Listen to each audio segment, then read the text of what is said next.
Strategy, transformation. Both are integral to today's most successful healthcare planning agendas and associated initiatives.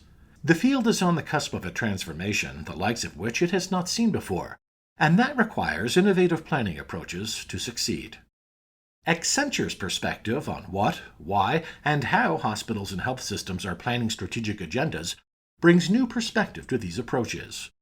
Rather than taking the more traditional linear approach to strategic planning, hospitals and health systems that successfully plan focus on creating an integrated, connected plan, leading to more actionable and sustainable outcomes. BayCare understands this well.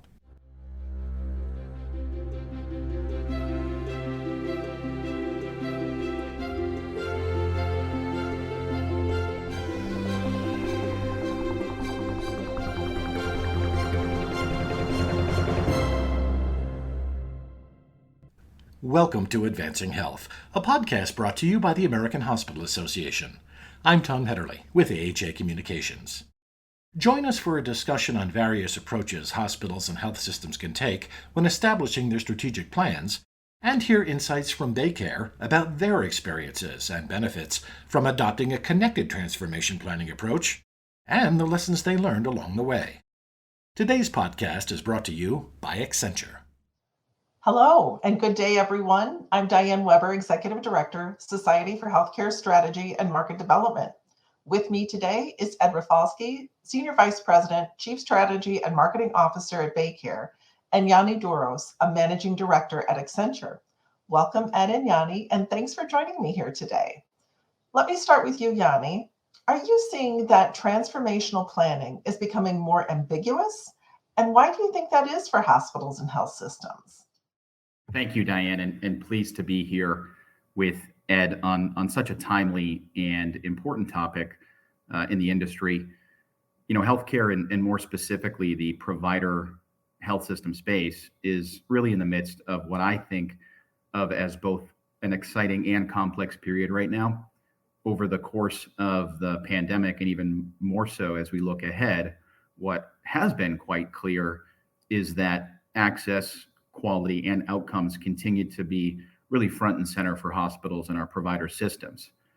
What I would say in addition to that, however, is that while the focus continues to be on the patient, there is a growing emphasis on what I like to call really more of a three-sided value proposition that not only accounts for the patient, but now the organizational system itself and the community. What that has really led to is, as really health systems look to the patient, system, and communities they serve, there's a greater need for more purposeful planning. And so to really, appreciate what that means, I think it's important to briefly frame around what hospitals and larger health systems are now looking to address.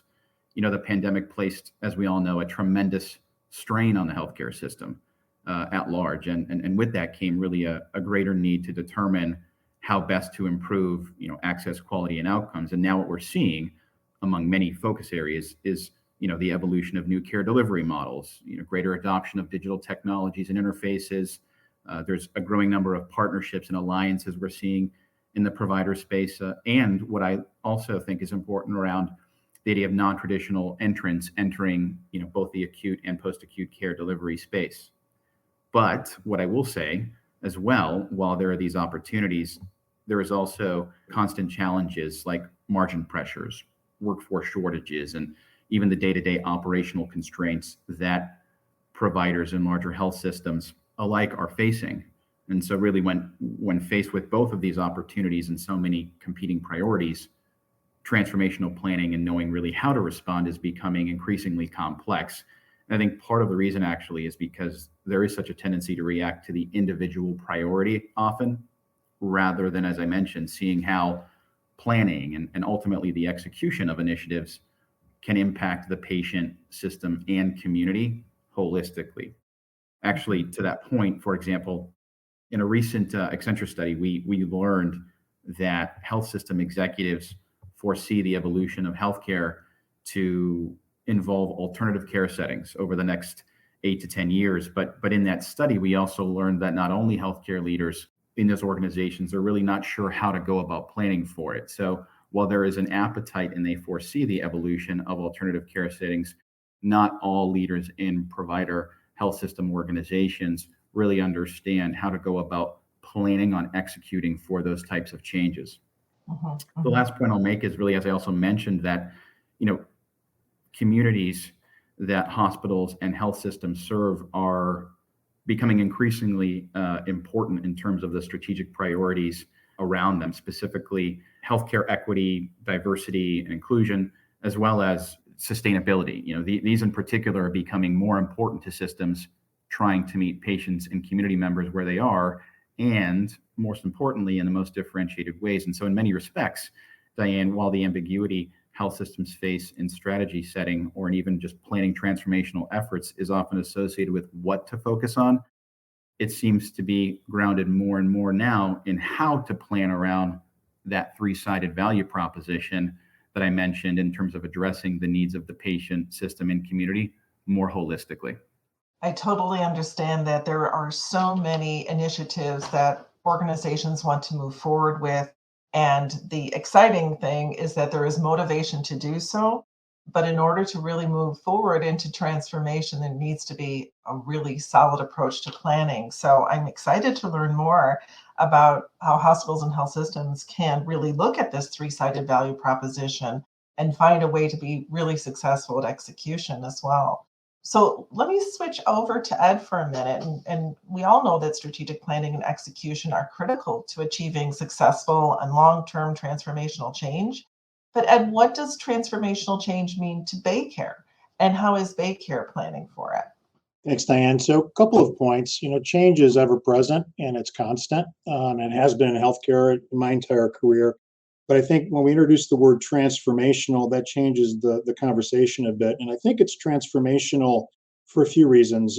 For us here in Tampa Bay, part of the transformation that we needed to go through was competing in a non-CON state. CONs were repealed prior to the pandemic. Then the pandemic occurred, and obviously we all went through significant learnings through that process. But what we thought about in our strategic planning was that we needed to position ourselves to be more nimble and act with a sense of urgency when we think about change and thinking about new services and connections to our consumers and our community that were either not possible prior to the pandemic, or at least were nascent, like telehealth, and growing, or have quickened because we have competitive pressures outside of the traditional healthcare space. So, at the core, as a health system, we're still about operating hospitals really well and doing the best we can in clinical outcomes service and managing our financials inside that core business. But that being said, we're being challenged from all corners and all sides of the marketplace, both traditional and non-traditional healthcare providers. An example that many, I think, are experiencing is the fact that Walmart is entering the retail space in healthcare. Well, they had trouble, as I understand it, dropping a clean claim, but they'll figure that out and they will compete with us effectively. So we need to think about how we're going to compete in the retail world. And on that point, healthcare is not very good at it, frankly. We don't meet the consumer where they want to be met. And if we don't figure out how to better do that and transform the way we deliver service and make it easier for the consumer to navigate our complex health systems, we will lose customers to more efficient providers like Walmart or Amazon or whomever decides to come into the competitive space. Mm-hmm. Yeah, I can really see that happening if we aren't completely in tune with what our consumers need, what they want, and being mindful of not only the individual patient, but as Yanni said, the organization and the entire community and what those needs are. So that's very insightful. Thank you very much, Ed. Yanni, from your experience working with BayCare and many others in the field, what are some of the strategic planning approaches being used today? And which of those, in your expert opinion, are the most successful? Yeah, just to build on, Ed's point, I think it's also really important to recognize that whole idea of meeting, patients and members where they are. And as Ed said, I think, understanding the local market environment and how to respond in the context of the local market environment, just as BayCare has done and continues to do, is critically important. What I'll also say is just really with the health systems, community hospitals and other provider organizations I've worked with, one common trait I've seen is that many of them either do not necessarily have a dedicated planning function or body within the organization that focuses on managing the actual planning process, or alternatively, the planning approaches in many provider organizations and health systems are dated and have become more of a rinse and repeat exercise over the years.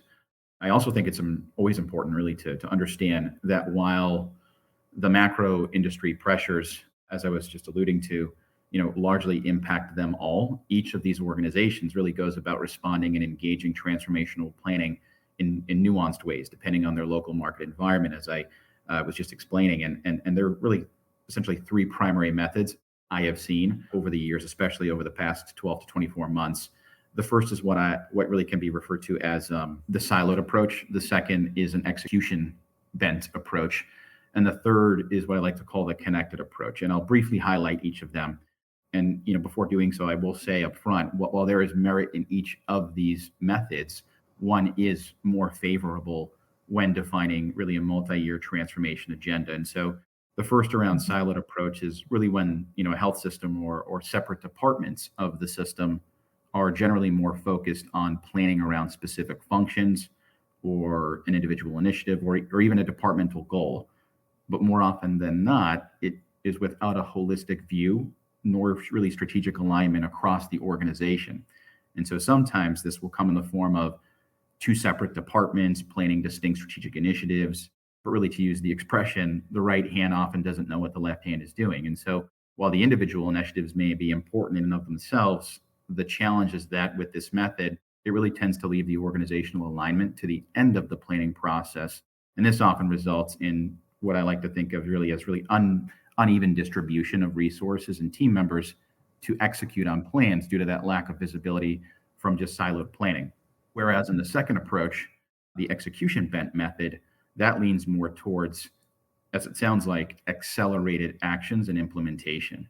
For example, in a local market, one community health system may decide to make and execute on an investment, let's say in a new specialty or a new digital platform that's purely in response to, let's say, what a neighboring hospital or competitor is already doing that, rather than determining if that investment is really in line with the broader system strategy.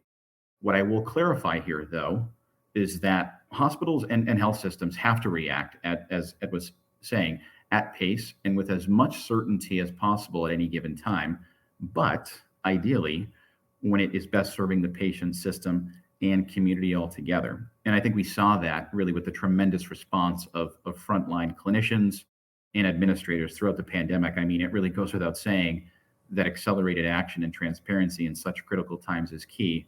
But in the context of planning for transformational change, organizations that apply an execution bent method tend to make premature decisions and can sometimes fall short of aligning on actions and initiatives that tie to the original vision or strategy, which really leaves the third one, lastly, this idea of the connected approach, which is really the one taken by health systems that I'd say exhibit more successful transformational planning. And the connected approach, Diane, really applies, I'd say, a more future-focused lens. It starts with the end in mind, or that end goal in mind, and really connects all components of health system strategic plan, from the vision all the way to tactical initiatives and execution. And I think these planning approaches really largely align on the system-wide vision up front. They tie the plan to specific initiatives and actual metrics and measurable outcomes. And generally, I'd say from my experiences, position the hospital and health system for more fluid implementation activities later on when they get to that point.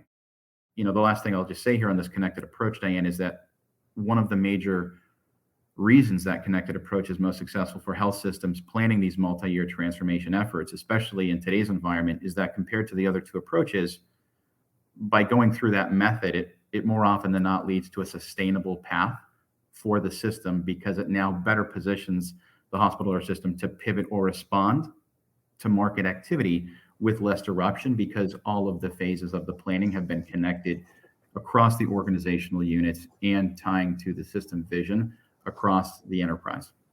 Well, that certainly sounds like it has a lot of merit to the approach and really could allow an organization to not only successfully achieve its transformation, but be able, as you said, to pivot and respond to changes in the field that are ever happening. So I would like to ask Ed, since he's been working with you, what are some of the ways that BayCare has approached the connected transformational planning? Who's involved? Tell us more about that using your organization's example, Ed. Sure. So I'll start by saying it's public knowledge. So I'll go ahead and start with the fact that we're going to go through a C-suite transition. So in the first year of our plan, which is this year, we knew going in that we would have a new CEO at the end of the year.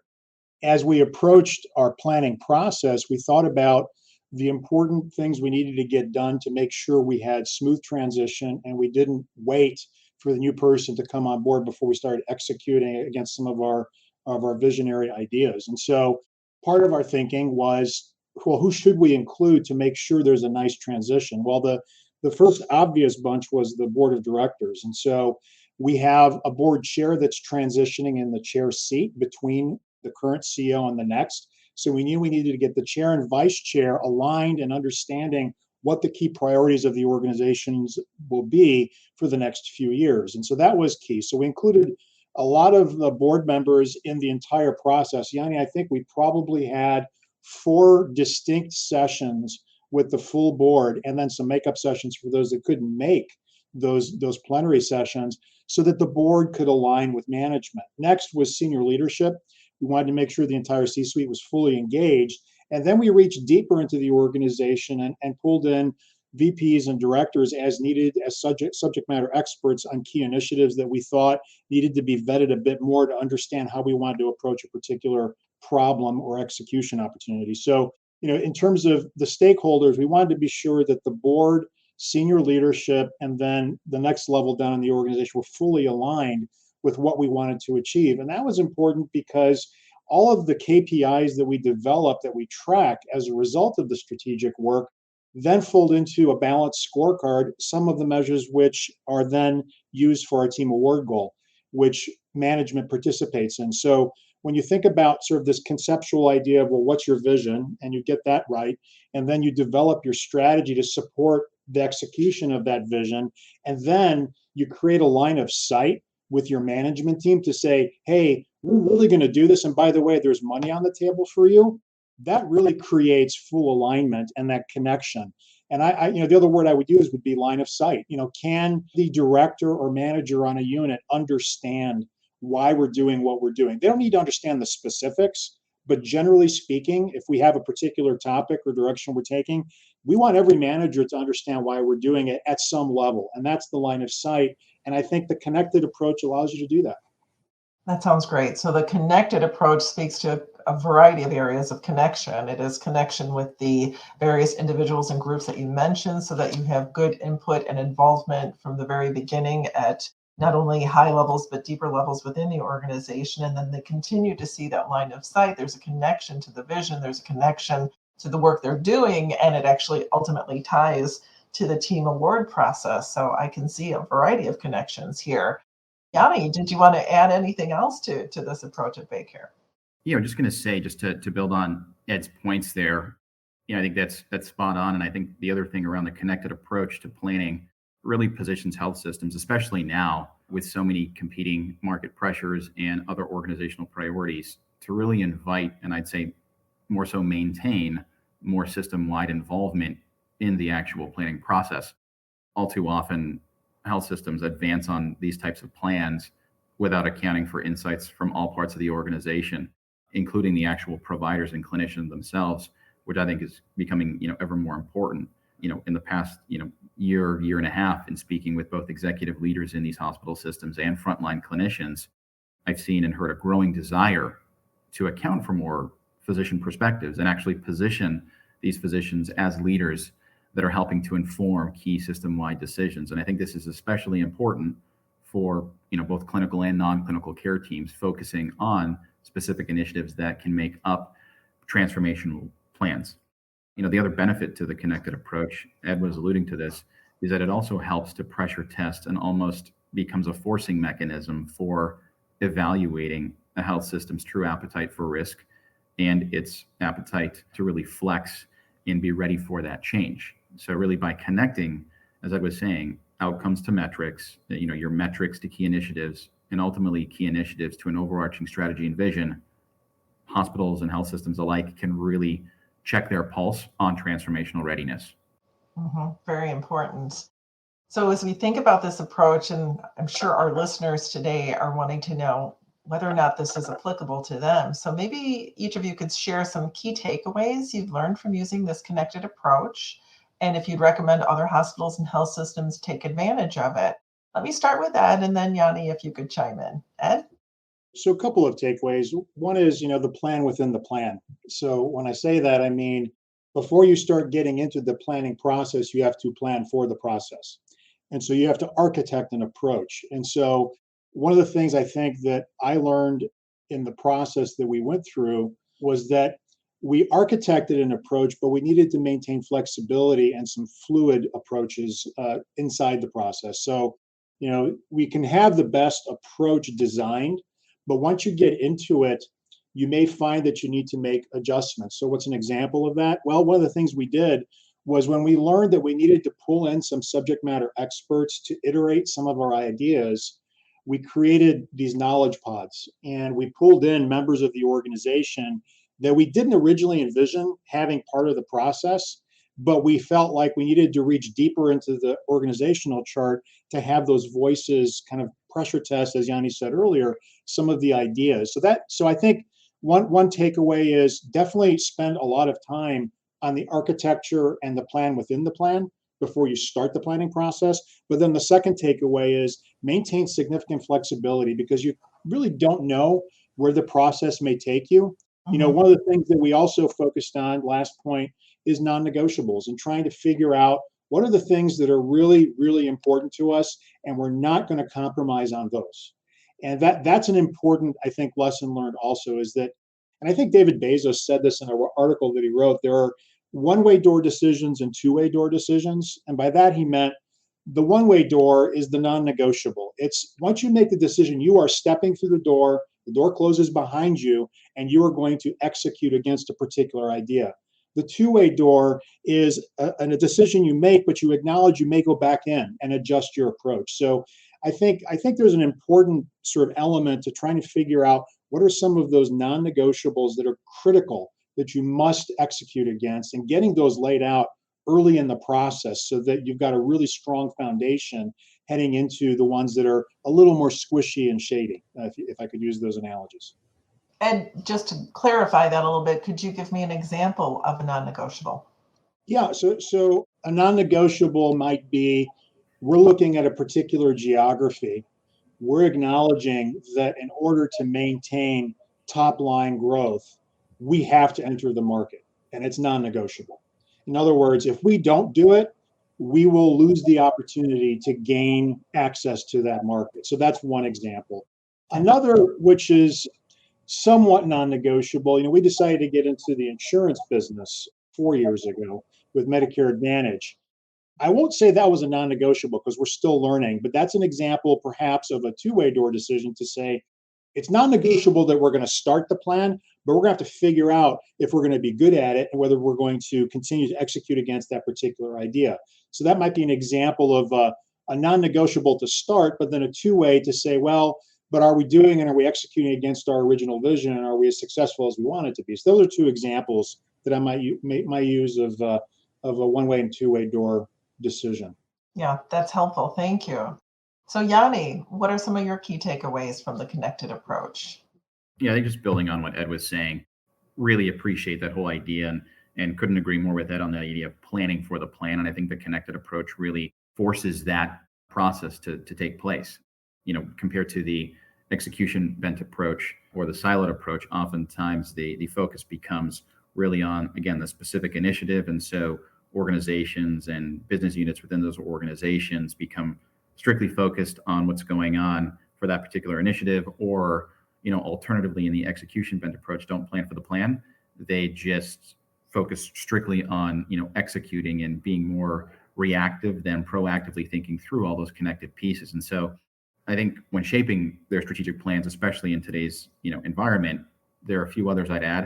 I think the first is around the idea of again, starting with the end state vision and really aligning on what identity the organization wants to have in serving its patients, the system, and the broader community as part of the transformation. And I think the distinction I want to call out here is really that the vision is not the mission, nor is it the values of the organizations per se. Instead, it really is thinking about and appreciating having a clear aspiration that is both achievable and measurable. I think the second one I'd add, Diane, is organizational readiness and understanding the pace of change that a given hospital or larger health system is gearing up for. We've alluded to this during today's conversation. Not all health systems are organizationally prepared or really culturally accustomed to going through a planning process for transformation, never mind adopting the plan itself down the road. Lastly, I'd highlight one more. I think this is really critical, as well as measuring outcomes and not process is what makes the difference in the connected approach. I think many organizations measure the execution of planning steps and the process of doing key activities as part of transformation, almost in a status tracking form, rather than focusing on achieving the target outcomes. Those outcomes, as we've highlighted a lot, need to be outcomes that impact and really serve the patient, the health system, and the community overall when doing transformation planning, especially in today's market environment. Right, which brings us right back to that three-sided value proposition. You're going to want to measure the outcomes that give you the insights into how you're doing in those areas. Well put. Thank you so much. Ed and Yanni, thank you for joining us today and sharing your insights. If you'd like to learn more about Accenture, please visit www.accenture.com.